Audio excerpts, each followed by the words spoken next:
I live in a duplex in a quiet suburb. You know the type, cookie-cutter houses. Everyone minds their own business, lawns cut at perfect angles. I moved in a year ago after my divorce, just looking for peace. And for the most part, I got it, except for the guy living next door. He introduced himself as Craig, late 40s, thin, with sunken eyes and a raspy voice like he smoked a pack a day. He didn't talk much, just nodded when we crossed paths, kept his blinds closed, and never seemed to leave. I figured he was just private or dealing with something personal. At first, I didn't think much of the odd noises. A low, humming vibration that came through the shared wall around 3 a.m. every few nights. I assumed it was a washer or old pipes. Then came the smell, faint but distinct, like bleach and rotting meat. It drifted through the vents and clung to the air like smoke. I mentioned it to Craig once, trying to be polite. "You smell something?" he asked, tilting his head like a confused dog. "Must be the drain. I'll take care of it." He didn't. One night, around 2:45 a.m., I was watching TV when I heard a loud thud from his side of the wall, followed by what sounded like muffled crying. I paused the show and listened. There it was again, crying, definitely human. Faint, desperate, then silence. I couldn't sleep after that. The next morning, I saw a moving truck outside his place. Two men were unloading heavy boxes, old, scratched-up crates that looked more like they belonged in a warehouse than a home. One of the movers looked spooked. I overheard him muttering, "I don't like this. Something's off." Craig just stood by the door watching them. That night, I walked around my side of the house and peeked through the cracks in Craig's blinds. Inside, everything looked wrong. Walls stripped to the studs in places. Plastic sheeting hanging from the ceiling. A table in the middle of the room, covered with metal tools. None of it looked like furniture. That was when I called the non-emergency police line. I didn't want to accuse him of anything, just reported strange smells, sounds, and suspicious activity. The officer came by the next day, knocked a few times, and left. Craig never answered the door. Nothing changed. A week later, I noticed something even more disturbing. Our duplex was built in the 1960s. No basements, just a crawl space under the foundation.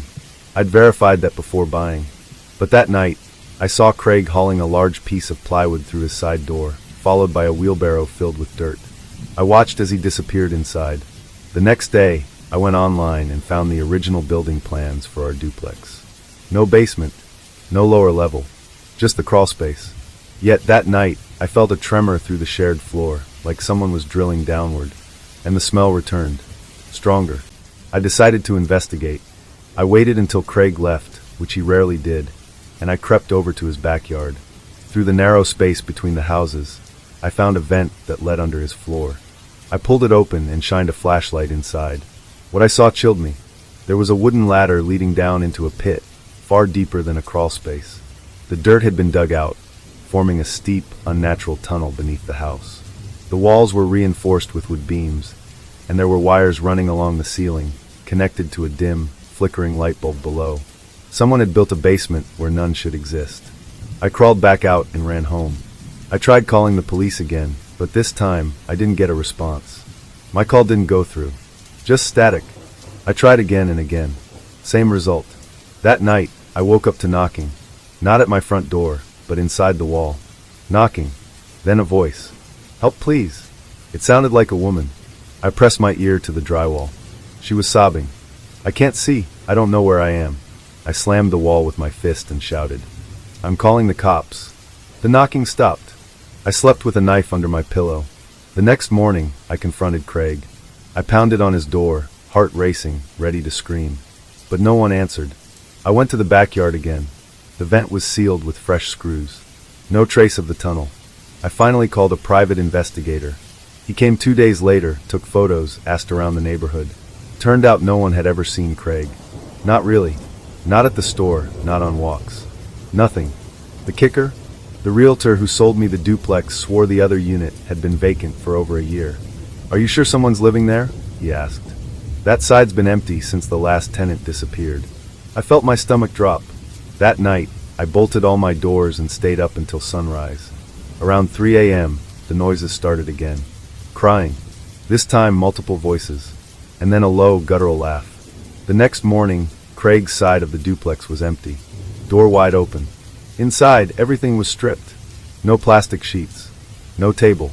No sign anyone had ever lived there, except one thing left behind in the corner. A small wooden crate. Inside it, fingernails. Dozens of them. Torn, dirty, some with dried blood. I moved out the next day. They never found Craig, if that was ever his name. But the new tenant next door, I met him last week. Nice guy, friendly. We had a beer on the porch. Told him everything seemed quiet lately. Except last night. I heard knocking inside the wall again.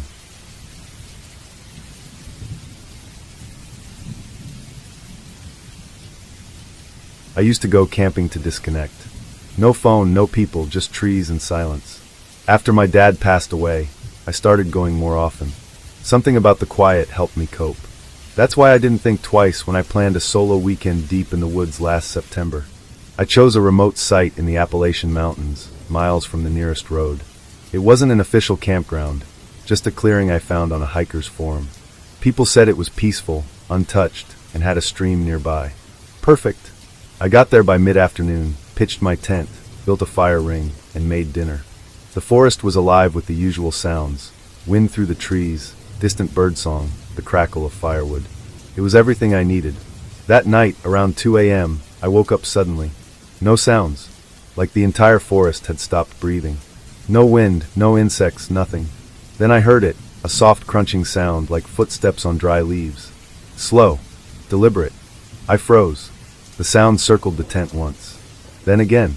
I grabbed my flashlight and unzipped the flap, shining it into the dark. Nothing. Just trees and shadows. "Hello," I called, trying to sound calm. "Anyone there?" Silence. Eventually the forest sounds returned, and I told myself it was an animal. A deer maybe. I convinced myself of that until morning. But when I stepped out of the tent, I saw them, footprints. Human. Barefoot. Leading from the trees to my tent, circling it twice, then vanishing into the woods. The strange thing? They were small. Like a child's. But no child would be barefoot out there at night. I packed up early and hiked to another site 3 miles east. That second night, I couldn't sleep.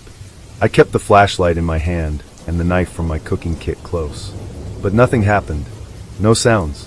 No footprints. I finally drifted off around 4 a.m. When I woke up at sunrise, there was something tucked under the edge of my tent flap. A piece of fabric, white and stained, like part of a dress. Old. Torn. I dropped it instantly. It hadn't been there when I set up camp. I was done. I packed my gear in 10 minutes and started hiking back. But I made a mistake. I went off trail. It was supposed to be a shortcut. I'd marked a direct route on my map, thinking I could save an hour. But an hour turned into 3, and soon I was completely turned around. My compass needle spun wildly, and my GPS showed no signal. By dusk, I was still lost. Then I saw her. About 20 feet ahead, just beyond a line of trees, a woman. Long black hair, wearing what looked like a white dress. She was barefoot. Her arms hung limp at her sides, and she was staring right at me. I blinked. She was gone. I shouted. Nothing. I turned and ran. Branches tore at my jacket. Thorns scraped my legs. I didn't stop until I reached a small ridge, where I finally collapsed, gasping. Night had fallen. I had no tent, no fire. I sat against a tree and held my knife, trying not to panic. Then I saw the light. Just a flicker, deeper in the woods. Like a candle. I stood and followed it, desperate. Maybe someone else was camping nearby. But when I got closer, the light vanished. In its place, a clearing. Perfectly round, with a single flat stone in the center. On the stone, photos. Black and white. Old. Faded. All of children. And in the center, one of me. It was a picture from my childhood, from a birthday party I barely remembered. Me smiling, holding a cake. On the back, in faded ink, "He's next." I dropped it and backed away. That's when I heard her again, footsteps behind me. Slow. Wet. I turned and saw her clearly for the first time. The woman in white. Pale skin stretched too tight, eyes too wide, no whites, just darkness. Her mouth was open but didn't move. Her dress was torn, soaked in something dark. And her hands, they didn't look like hands. Too long. Too thin. I ran. I don't remember how long or how far. I just remember falling at some point and crawling behind a fallen log, heart pounding. I didn't sleep. I didn't blink. By dawn, I stumbled out onto a service road, barely conscious. A park ranger found me 6 hours later, dehydrated and rambling. I told him everything. He didn't write it down. He just said, "You're not the first. You went off trail. You saw her." I asked who she was. He just shook his head and said, "Some people disappear in those woods. The lucky ones come back." I never went back.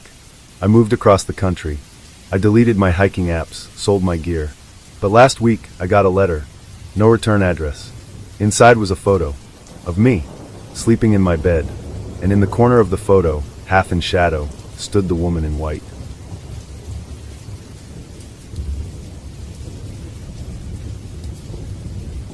I've always been a light sleeper, the kind who wakes up if a floorboard creaks or if a neighbor slams their door too hard. So when I started hearing soft thumps in the ceiling above my bedroom, I chalked it up to old house noises. You know, wood settling, raccoons maybe, that sort of thing. The sound started about 2 weeks after I moved into my rental house. It was a quiet little place on the edge of town, surrounded by trees and mostly isolated except for one neighbor across the street. The landlord was a quiet older man who didn't say much, just handed me the keys, mentioned that the attic had been sealed off years ago, and left. I didn't think much of it then. The house was cheap, and I needed a fresh start after a messy breakup. The first few nights were uneventful. I unpacked, settled in, started a new routine. But by the end of the first week, I noticed odd things, subtle, easy to dismiss. A spoon moved from the sink back into the drawer. A roll of toilet paper unrolled slightly. The kind of stuff you assume you just forgot about. But then came the noises. At first, they were faint, just soft shuffling overhead, like something dragging across the attic floor. Then it escalated, scratches, bumps, a low creaking that sounded like footsteps. I checked outside to see if animals could have gotten in, but the house seemed sealed up tight. No open vents, no holes in the roof. I tried asking my landlord about the attic, but he dodged the question. "It's nothing," he said over the phone. "Just old wood expanding. You'll get used to it." But I wasn't getting used to it. I was getting paranoid. I started locking my bedroom door at night, even though I was the only one living there. I bought a motion sensor light and placed it in the hallway outside my room. One night, around 2:30 a.m., the light went on. I grabbed the bat I kept beside the bed and crept to the door. The hallway was empty, but the attic entrance, one of those square panels in the ceiling, looked slightly ajar. I could have sworn it had been flush with the ceiling before. I didn't sleep that night. The next morning, I decided to check it out. I borrowed a ladder from the neighbor and pushed the panel open. A stale, cold draft hit my face, followed by the musty scent of dust and something else, something sour. The attic was dark, but my flashlight caught glimpses of torn insulation, cobwebs, and something that made my stomach flip. An old sleeping bag, half-zipped, and next to it a pile of food wrappers. Recent ones. Someone had been living up there. I backed down immediately and called the police.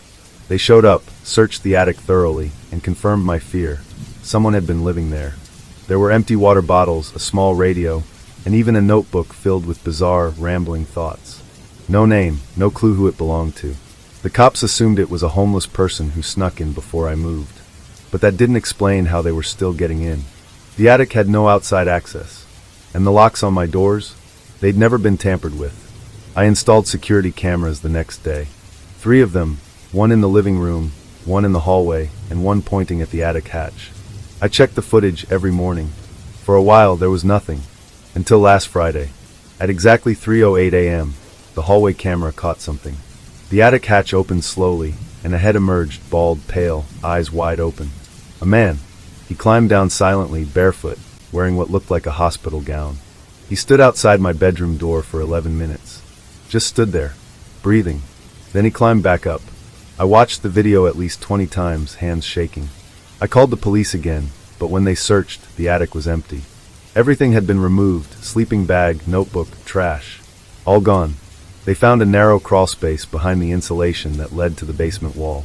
That wall, in turn, had a loose panel I'd never noticed before. Whoever this man was, he'd been moving through the walls. That night, I checked into a motel. The landlord didn't return my calls. I went back the next morning with a friend to grab my things.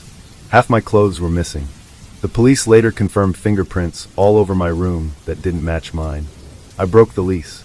I didn't even try to get my deposit back. 3 weeks later, I saw a missing person poster online. A man named Charles Withers, former psychiatric patient, had escaped a nearby facility 2 months earlier. The photo showed a bald man with pale skin and wide eyes.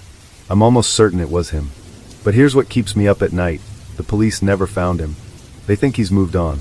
Sometimes, I swear I hear creaks in my motel ceiling.